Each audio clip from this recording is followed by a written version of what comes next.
राज्यावर अतिमुसळधार पावसाचं संकट पुढील 24 तास महत्त्वाचे. मुंबईसह कोकणात ऑरेंज अलर्ट जारी.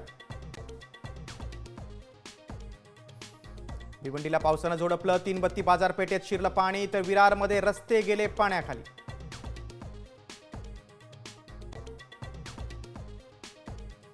मुसळधार पावसामुळे गोदावरी नदीला पूर. दुतोंड्या मारुतीच्या कमरेपर्यंत आलं पाणी. नदीकाठच्या नागरिकांना सतर्कतेचा इशारा.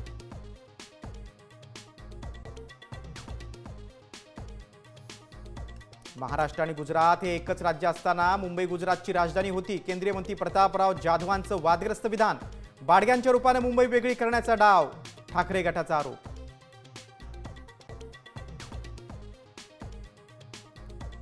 ठाकरे बंधू एकत्र येतात. सत्ताधाऱ्यांची रडारड सुरू. नकली दाढी अमित शहा कधी कातरतील कळणार नाही. राऊतांची शिंदे फडणवीसांवर टीका. भाजप अमराठी माणसांवरचा अन्याय खपून घेणार नाही. मंत्री आशिष शेलारांचं विधान. मनसेच्या आंदोलनाची तुलना पहलगाम हल्ल्याशी केली.